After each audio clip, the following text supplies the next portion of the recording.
Hey, what's up, world? It's your boy D Shump, everybody fake baby daddy, the voice of the street, man. And today we're in Chicago with it, y'all. So hit that like button, y'all. Subscribe to the channel, man. We on the road to 20,000 subscribers. It don't cost you nothing to subscribe. Just help me get there, y'all. Now look, we're gonna be talking about this guy who killed his woman on New Year's during the celebration. He killed his girlfriend, y'all. I don't even understand it. They were celebrating.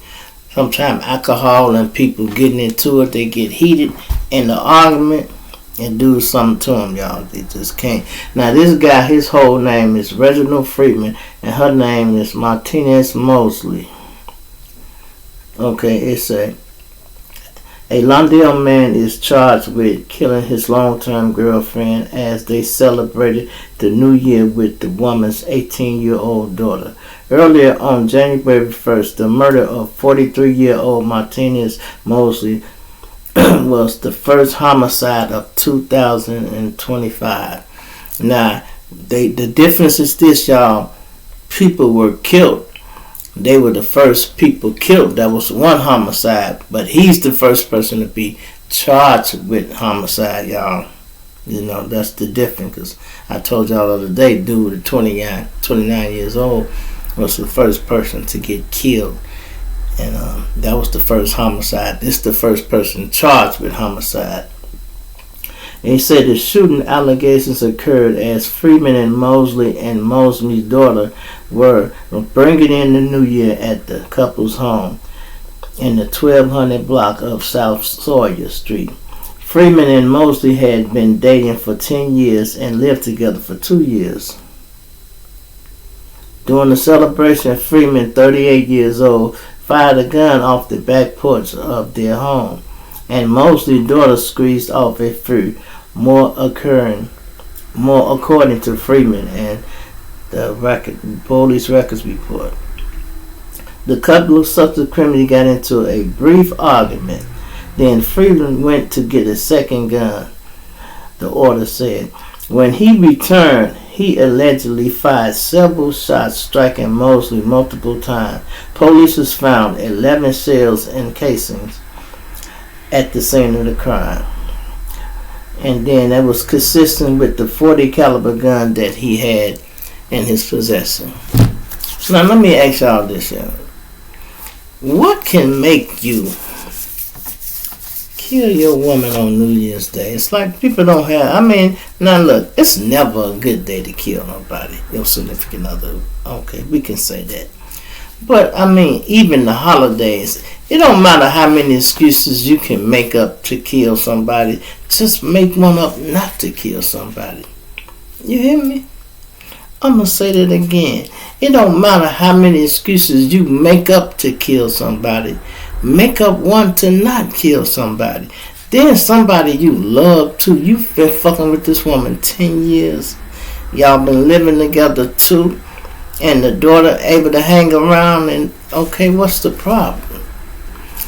People be celebrating and going out their way. They be intoxicated sometime, and they'll let something like a little joke rub them the wrong way.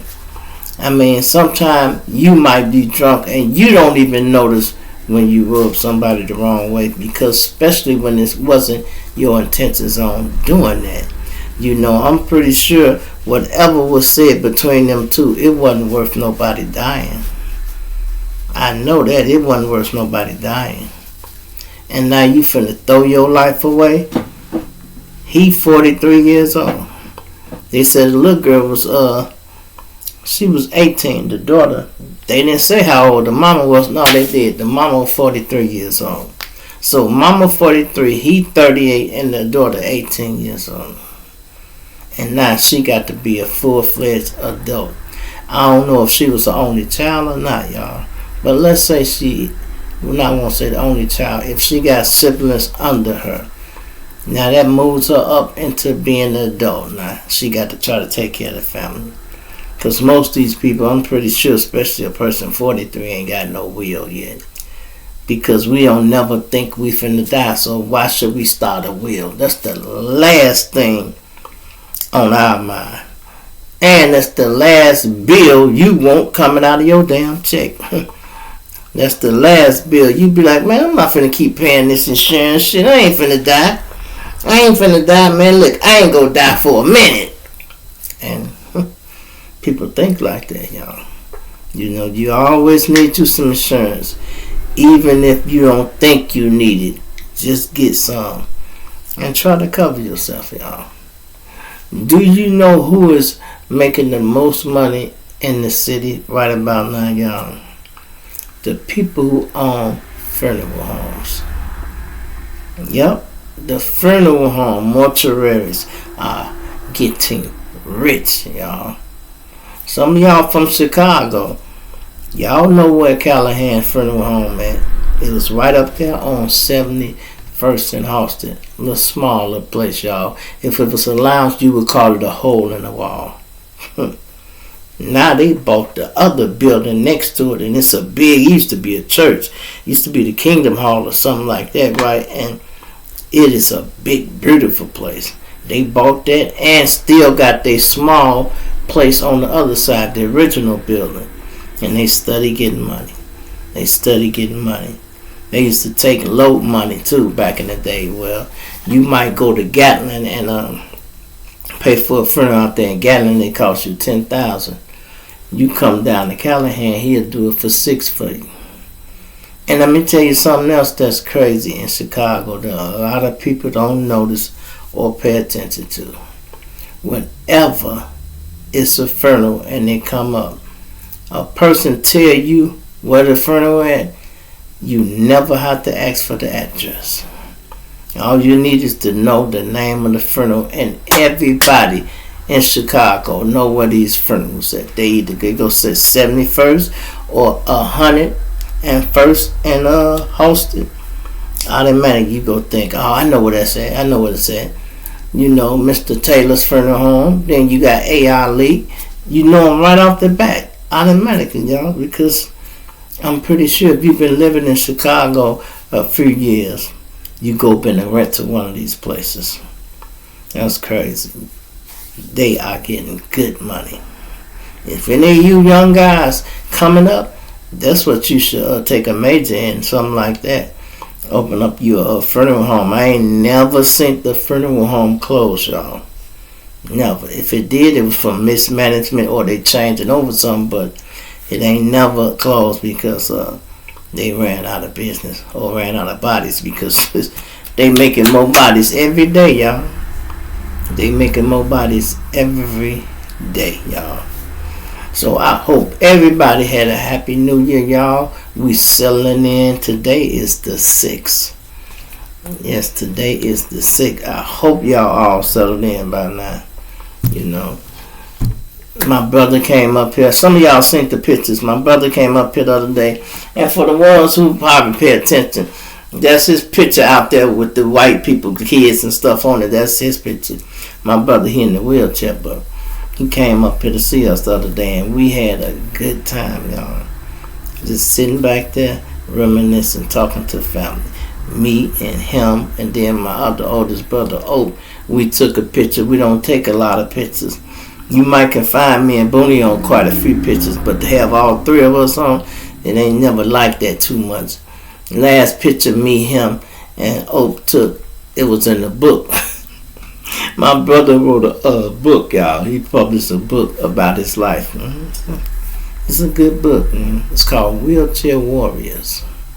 Yeah, it's called Wheelchair Warriors. He tell how he got shot, what happened and all that, what we did, and he went through it. It was a good book. My brother be laughing. He said, I'm going to sue that nigga. He said, man, don't sue him. He like, man, that nigga used my name. I'm like, man, he used my name too. But yeah, he changed some shit.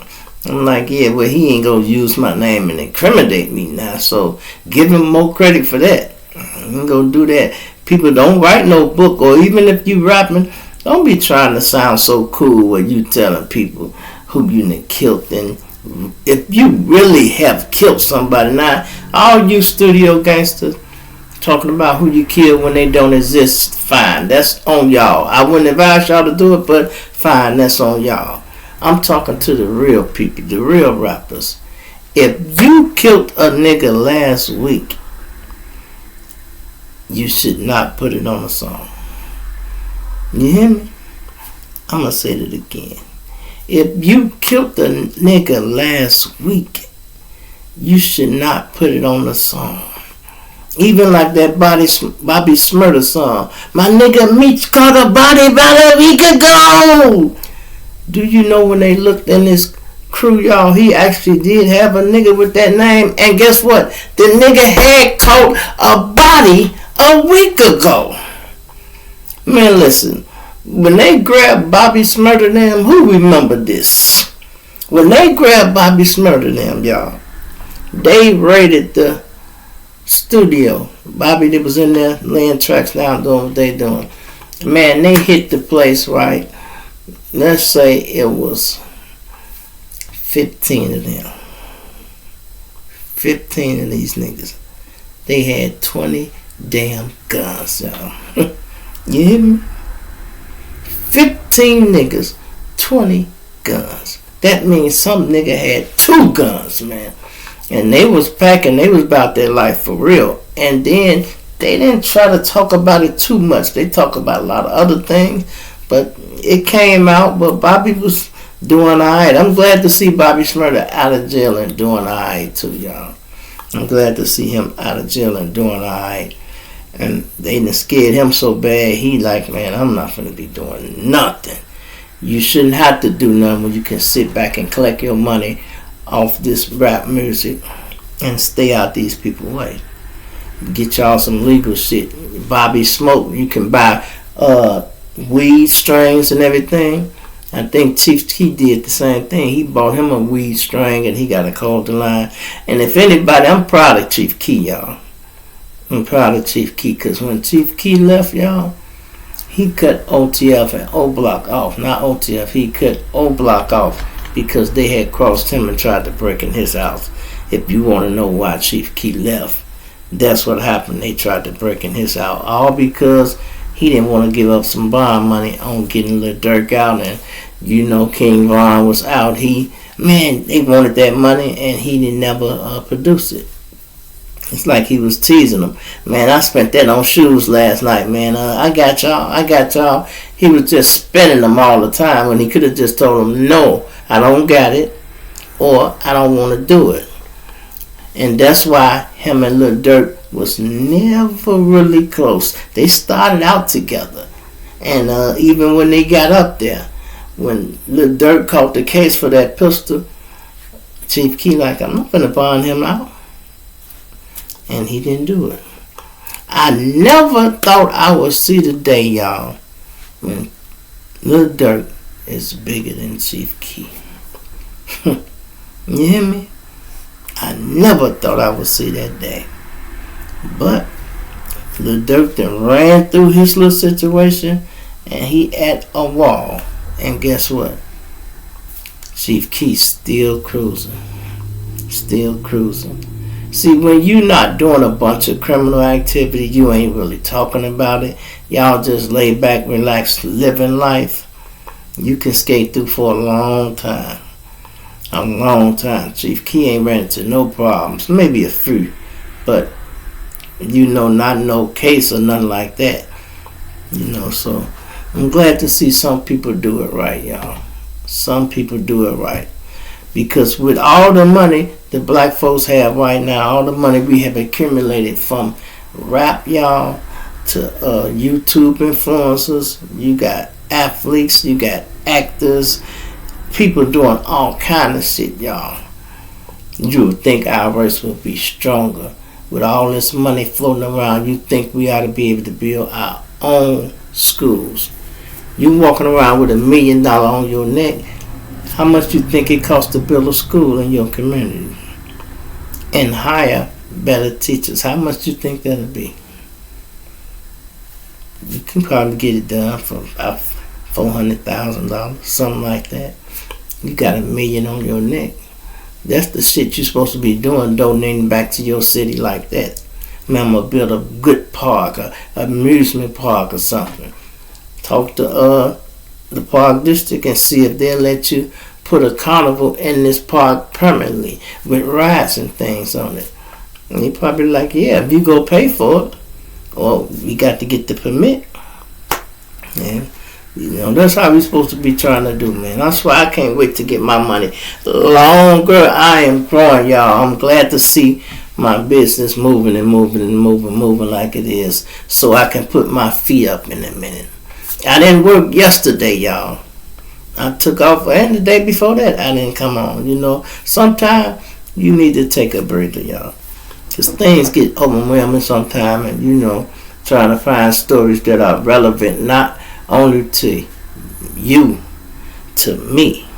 You know, I don't just come on here and talk about anything because I be like, shit, everybody done covered this. Sometimes I do that. So sometimes y'all notice lately I've been doing just the headlines, and it ain't on everybody platform. So, and it ain't like I'm just trying to be different. You know, I ride the album if it's cool, but if I did one video on it, I ain't got to do 2, 3, and 4 because I've been summed it up correctly the first time. You hear me? Yes, sir. I wouldn't have summed it up perfectly, correctly the first time. So I don't think I have to keep going and redo things.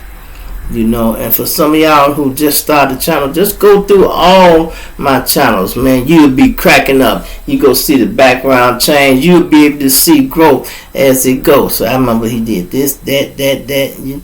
You go love some of them old shows.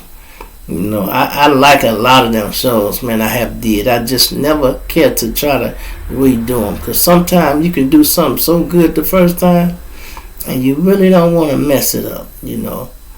And let me tell you something else. I told my cousin the other night, and this is for y'all people too. A lie is a lie, no matter who tell it, y'all. You hear me? I'm going to say that again. A lie is a lie, no matter who tell it. Whether it's coming out your mama mouth, this bitch mouth, or your boy mouth. It's just a lie. It's a damn lie. I said that to say this. Don't be taking her word as gold over your boy word, and then all this still boil down to be a fucking lie. And you think, oh, well, my girl said, I know that's for real. Shit, nah, it ain't. That's a lie, bro. You talk to some more people and they, no, sir, General, that's a lie, bro. That ain't happening. We didn't demonstrate like that. You know, you be like, straight up, man, old girl said y'all. No, sir, bro, that bitch lying, bro. And you know, the bad thing about being in a relationship with a chick you don't know and don't know she's sneaky and conniving, that's not good. That's not good. She been to think she got away with some shit. You be like, oh, I gotta keep my eye on this chick. You know, it's like that with every relationship, but don't let nobody sucker you in just because she look good and all this. No, okay. It's cool. It's alright to love somebody, y'all, but if it ain't working, then move on. For real, if it ain't working, move on. Because you can't make nobody love you. And money ain't gonna do it. You know, money ain't gonna do it. It'll satisfy a person for a little while, but eventually they go do what they want to do. And that's why you should be doing what you want to do with your life too. Do what makes you happy, y'all. That's what I do. I do what makes me happy, and I don't lose no sleep. If I lose a relationship, whether it's a friend or a woman or something like that, long as I know I ain't wronged you, I ain't gonna lose no sleep. Now, if I know I did something wrong to you purposely or unintentionally, I apologize or something. But when I know I didn't do nothing wrong, fuck it. If you don't want to fuck with me, don't fuck with me. That's how I look at it, y'all. That's how everybody should look at it. You feel me? It's your boy G Shrimp. Everybody fake baby daddy voice of the street. I'm a punch and I dig you later. I'm out of here.